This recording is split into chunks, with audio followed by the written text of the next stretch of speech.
জুলাই আগস্টের গণহত্যার মামলায় আনুষ্ঠানিকভাবে গ্রেপ্তার দেখানো হয়েছে সাবেক মন্ত্রী সহ ১৩ আসামিকে।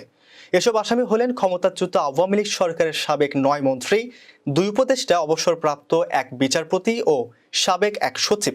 সোমবার সকালে আন্তর্জাতিক অপরাধ ট্রাইব্যুনালে তাদের হাজির করা হয়।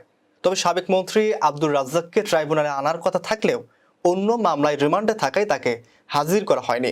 অন্য আসামিরা হলেন সাবেক প্রধানমন্ত্রীর বেসরকারি শিল্প ও বিনিয়োগ বিষয়ক উপদেষ্টা সালমান এফ রহমান, সাবেক আইনমন্ত্রী আনিসুল হক, সাবেক বেসামরিক বিমান পরিবহন ও পর্যটন মন্ত্রী ফারুক খান, সাবেক শিক্ষামন্ত্রী ডক্টর দীপুমণি, সাবেক নৌ পরিবহন মন্ত্রী শাহজাহান খান, সাবেক বস্ত্র ও পাট মন্ত্রী গোলাম দস্তগীর গাজী, ওয়ার্কার্স পার্টির সভাপতি ও সাবেক মন্ত্রী রাশেদ খান মেনন, সাবেক তথ্যমন্ত্রী হাসানুল হক ইনু, সাবেক বিদ্যুৎ জ্বালানি ও খনিজ সম্পদ বিষয়ক উপদেষ্টা তৌফিক ইলাহি, সাবেক তথ্যমন্ত্রী জুনাইদ আহমেদ পলক, সাবেক প্রতিমন্ত্রী কামাল আহমেদ মজুমদার।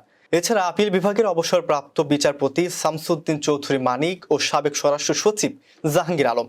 ট্রাইব্যুনালে চিফ প্রসিকিউটর মোহাম্মদ তাজুল ইসলাম বলেন, বিগত সরকারে যারা গুরুত্বপূর্ণ পদে ছিলেন তাদের মধ্যকার ১৩ জনকে আজ অপরাধ ট্রাইব্যুনালে হাজির করা হয়েছে।